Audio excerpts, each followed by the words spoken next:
Sticker book ഉണ്ടാക്കിയാലോ? അതിനായിട്ട് ഞാനിവിടെ യൂസ് ചെയ്യുന്നത് ഈ ഗ്ലാസ് ഷീറ്റ് ആണ് കേട്ടോ. ഗ്ലാസ് ഷീറ്റിനെ രണ്ടായി മടക്കി അതൊന്ന് കട്ട് ചെയ്ത് കൊടുക്കുക. ഇതുപോലെ കുറെ ഷീറ്റുകൾ വേണം. നിങ്ങൾക്ക് എത്രത്തോളം സ്റ്റിക്കേഴ്സ് ഒട്ടിക്കണോ അത്രത്തോളം ഷീറ്റ് എടുത്തോ. എന്നിട്ട് അതിനെല്ലാം ഈ ഹോൾ പഞ്ചർ യൂസ് ചെയ്തിട്ട് ഒന്ന് ഹോൾ ഇട്ട് കൊടുക്കുക. ഈ ഹോൾ എന്തിനിട്ട് കൊടുക്കുന്നറിയോ?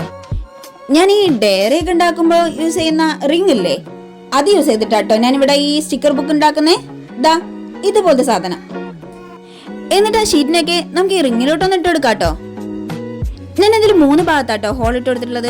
ഒന്ന് മേൽഭാഗത്തും ഒന്ന് താഴ്ഭാഗത്തും ഒന്ന് നടുക്കലും. അങ്ങനെ ആ 3 ഭാഗത്തെ ഹോളിലും റിങ് ഇട്ട് കൊടുക്കുക. എല്ലാ ഷീറ്റിന്റെ ഹോളും പെട്ടിട്ടുണ്ടോ നോക്കണേ. ഇപ്പൊ എങ്ങനെയുണ്ട്? ബുക്ക് റെഡി ആയിട്ടുണ്ട്. അപ്പൊ സ്റ്റിക്കർ ഒട്ടിച്ചു തുടങ്ങിയാലോ? ഇത് ഞാൻ പ്രിന്റ് എടുത്ത സ്റ്റിക്കേഴ്സ് ആണ്. ഇത് ഡയറക്റ്റായി ഒട്ടിച്ചാ നമുക്ക് കിട്ടാൻ കുറച്ച് ബുദ്ധിമുട്ടാണ്. കിട്ടാൻ ബുദ്ധിമുട്ടാണെന്നല്ല, കിട്ടില്ല, അത്ര തന്നെ. അപ്പൊ ഞാൻ ഇതിനെ ജസ്റ്റ് ഗ്ലൂ സ്റ്റിക്ക് യൂസ് ചെയ്തിട്ടാണ് ഒട്ടിച്ചു കൊടുക്കുന്നത്.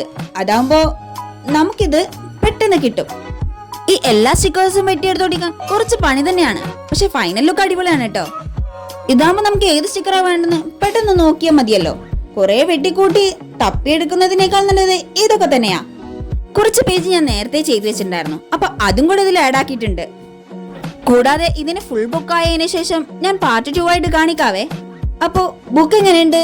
നിങ്ങൾക്ക് ഇഷ്ടപ്പെട്ടോ? ഇഷ്ടപ്പെട്ട ലൈക്കും സബ്സ്ക്രൈബും മറക്കണ്ട, കമന്റ് ചെയ്യാനും മറക്കണ്ട കേട്ടോ. അപ്പൊ ഓക്കെ, ബൈ.